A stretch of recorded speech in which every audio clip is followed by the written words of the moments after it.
So this is a quick story time on how God made a way for me to get myself up out of a counterfeit marriage, y'all. I will start with the fact that we were both fornicating before this marriage even began. And this was a straight up trauma bond. Okay, so that was red flag one. In the midst of me surrendering my life to God, I started getting convicted of fornicating. I made the decision that I wanted to go ahead and get married, and he was on board with it. However, the Lord was not on board with it. I prayed, y'all. I was fasting, but I was still in a lot of confusion. God didn't give me an audible no, but what he did give me was all the red flags that I was ignoring. So even in spite of all the confusion, I tried to find every little thing to think, oh, that's a sign. This is a sign. Oh, that's a sign. All these, just trying to make myself believe that God was giving me signs to approve this marriage, y'all.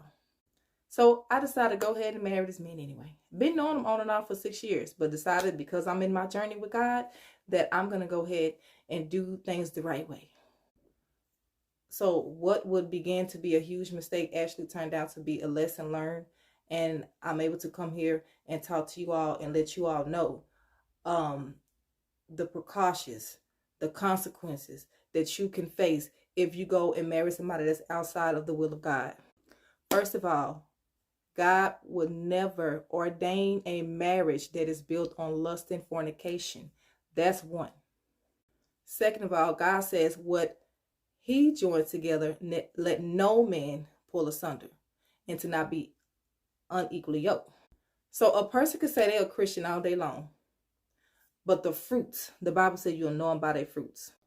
Just because you are on a journey with God and you are living a surrender life actively and pursuing an active relationship with the person, that doesn't mean the other person is on the same page as you. Y'all both have to be actively seeking God, okay? Not just saying you're a Christian. So that's another thing to look out for. You cannot be so thirsty that you are willing to settle for something just because you are getting convicted, just because you are trying to live a life surrendered to God. After getting married to this person, y'all, one day I cried out. I said, Lord, if this is not in your will, Lord God, please get me out of this marriage. Do whatever it is you need to do. Kids, y'all, now 2 days later, I'm doing Uber. I go into the city. I live an hour and a half outside of the city, and I run into this man's ex-girlfriend. Come to find out, this man had been cheating on me with this woman. God will make a way out of something that he did not ordain, because divorce is not an option. But if God didn't put it together,